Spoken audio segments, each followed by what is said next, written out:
So tension is great in songwriting, not so much because of the tension, but because of the resolve that the tension brings. Hey, I'm Craig from Musician to Artist. Today we're going to be talking about adding tension into your songwriting and how to do that effectively. So I'm going to show you a bunch of examples on the piano and on the guitar here. And this is really important for you as a songwriter. If you want to kind of sell your story a bit more, if you want to engage your audience more and bring them on a journey in your song so they want to come back again and again, tension and release is a great way to do that. So we're going to unpack all of that in this episode.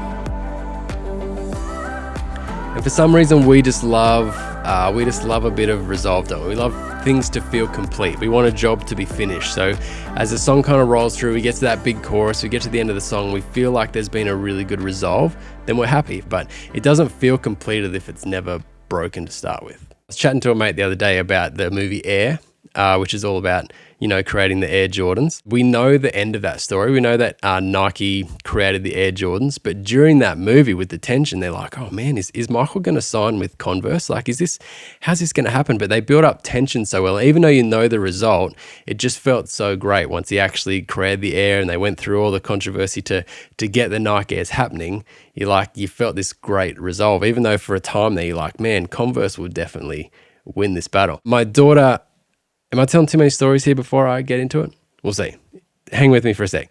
My daughter the other day, she's writing to musicals at the moment. So she wrote this script for this little, 5-minute musical, which I thought was really cute. And she got me to read over the script. But the story was just like, I wanted this, I chased this, I got this. And I was like, this wouldn't play out very well, because she never came against any problems. Like she never couldn't dance, or she never got rejected from the school, or there wasn't a concert that nobody turned up to or something. So when she asked for my advice, it was put some sort of problem in there that she had to overcome, and that brings a good sense of resolve and a good completion to your story. Otherwise, it's just like, I wanted it, I got it, and that's just not very interesting. So that's what we want to talk about with songwriting. How can we make it interesting, and how can we get to that resolve? So let's jump into some examples. So I'm going to chat through 3 ways we can grab tension in our songwriting. The first is with chords, the second is with rhythm, and the third is with dynamics. So there are, I think, lyrical, that's probably its own video. We can add a lot of tension in with our lyrics and our actual narrative storyline. Let's just going to talk musically today, how we can add a bit of tension. So the first thing we'll have a look at is chords. So again, if we're looking at tension, we're looking at resolve. So a tense chord on its own doesn't matter unless it's put in the right place with resolve. So there's a bunch of different chords we can use for tension. We just play a G major there. It sounds fine. If we do a G major 7,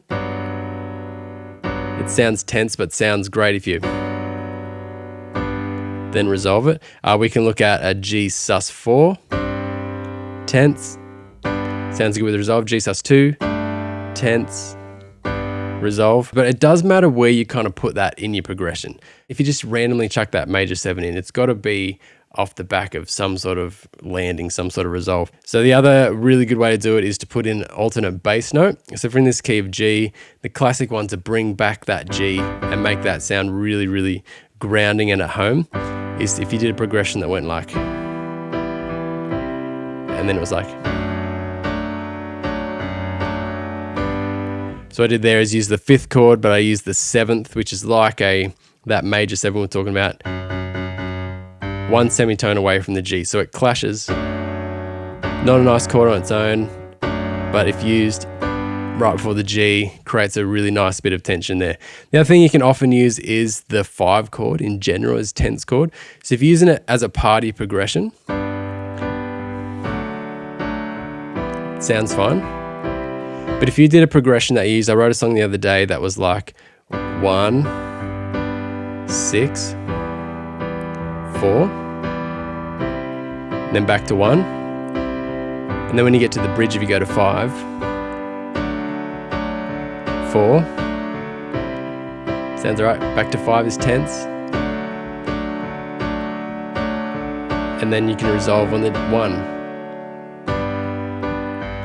So chords is a great way. Just think about what you're doing with the chords. Where are you putting that chord to kind of make us want to kind of resolve it in some way? It doesn't need to resolve back to the root note, but as if it resolves somewhere. So it's a great thing to put at the end of a pre-chorus, the end of a bridge, the end of a chorus that leads into a bridge or something. Just give us that extra chord, that extra bit of tension in the chord progression to really ground that resolve and just make us feel satisfied when it does hit that chord that it's kind of leaning towards, if that makes sense. Sometimes you can use the minor second or the minor third, always kind of sounds tense.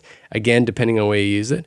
If I use it like a same key here, if I do a 2-5-1, so remember the 2 chord and the 5 chord are both kind of tense, but if they're used like this, they don't sound tense. So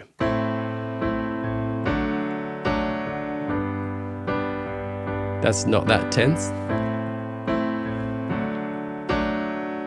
Kind of sounds normal, but if I went 1, then 2, then 5, that 2 is going to sound quite tense. Ready? Here we go.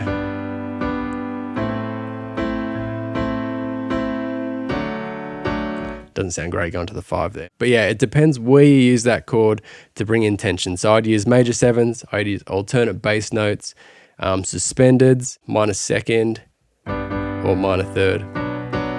Is going to kind of bring tension. Let's just have a quick look at some of those examples on my guitar. For you guitarists out there who might be able to relate to this a little bit better. If we go G, C, E minor, C, now we're going to bring in the 5 for the bridge, 4,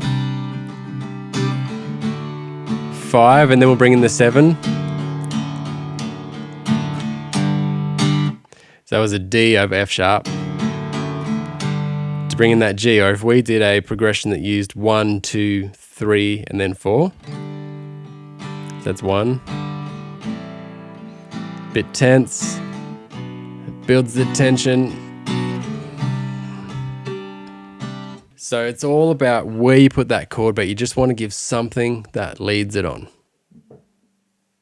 All right, secondly, let's have a look at rhythm. Rhythm's great for tension and probably the easiest way to use it. So tension's all about increasing divisions, but then again, giving that resolve. So if you just had, you hear this in like a pop mixes all the time, leading into the chorus. Say, there was a season there where they almost used this technique exclusively to the point where it was just way too predictable.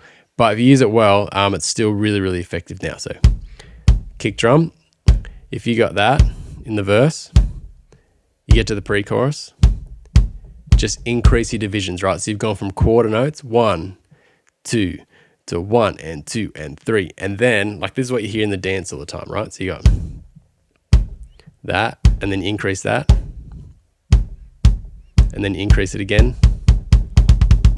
Kind of brings in that tension. You're just adding more and more sounds or more divisions of the same sort of beat. So if you're doing a beat that's like, and then you go, what that really wants is the beat afterwards. That kind of grounds it and brings it back to where we kind of, now it feels right. There's like that tension's built, but now there's that release, and this is where I want to be sitting. This feels completed to me. So the other thing that we hear all the time with rhythm is like the drummer's doing that fill. So maybe you do 4 beats of the chorus and then you do a fill and it kind of brings in the hook at the end of the chorus, or maybe a fill at the end of the pre-chorus or something. So that's like maybe a neater way to do it than just increasing divisions like that. It might sound like this. You might be going, that might be your verse, and then you building up to the chorus, you go. So again, bit more subtle, but all of a sudden 16ths, and then when that drops back in, a bit of resolve and a bit of completion with that. So rhythm is a great way to do it. Again, you can do it on the guitar. If you're just playing quietly, then dunk, dunk, dunk, I'll do it. If you're not playing drums, you've just got your guitar here, you might go.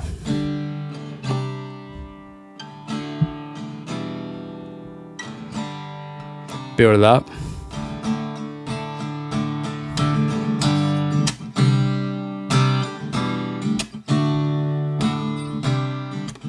Don't know what chord progression I started doing there, but same thing. Just less divisions in the verse. So I wasn't using a tense chord, I was using the least tense chord. How would you say that? That would be fine. The least tense chord, which is the 4. But those divisions make you kind of know that something is coming Something's coming up, it's moving somewhere, and that creates tension because it's anticipation.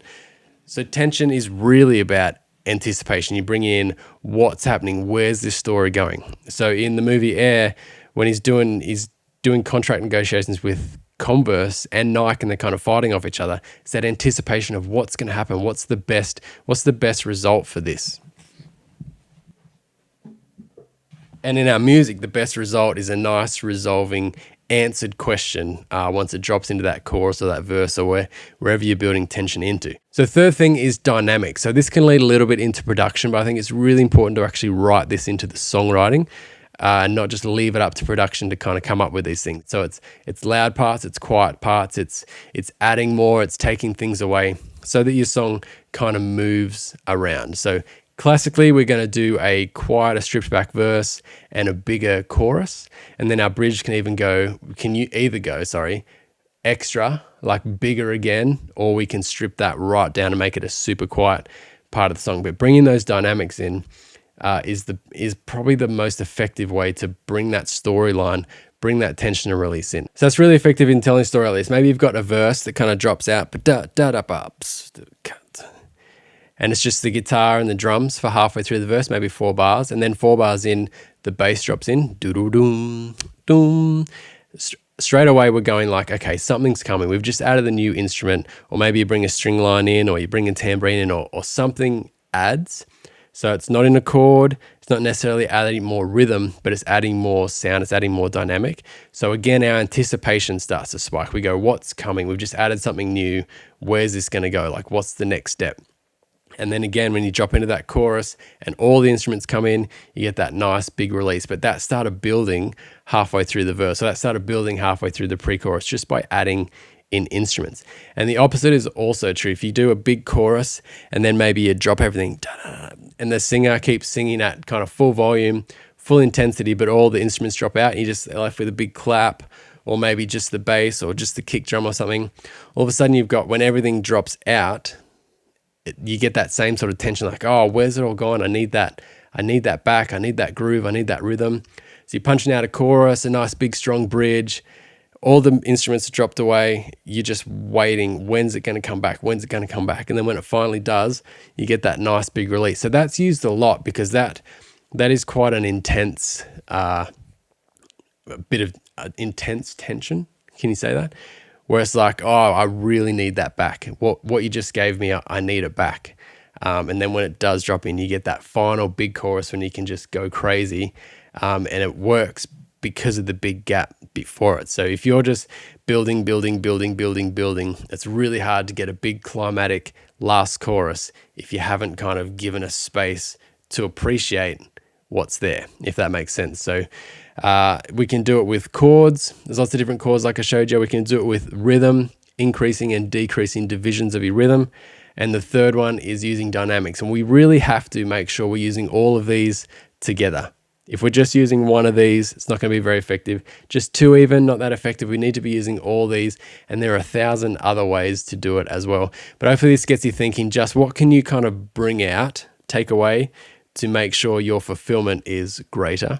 Or what can you kind of add to make sure when that release drops, you just get that sense of satisfaction? And that is going to make people engage with your song, subconsciously just enjoy it and want to go back for more, because there is that storyline, there's that movement, there's that give and take, which we love, and which every effective top 40 charting song has. If you ever listen to it, just really clever tension just to keep you on the knife edge and to keep you hooked. Thanks for hanging out with me today. If you want some help with songwriting, I have a songwriting workshop that's completely free, which runs you through everything, starting with melody, adding chords, adding rhythms. We talk about tension and dynamics and all those things. I run you through from start to finish how I write a song, and I reckon you'll get a ton out of that. It's completely free. There's a link below. I hope to see you in there. If you want to look at another video where I kind of do this in practice, I wrote this song in an hour, or I tried to. I think it sounds all right. But in there you can see how I kind of, in the moment, bring in that tension and release to make sure, like, even a song that I write really quickly is able to engage with an audience. So you can check that out here.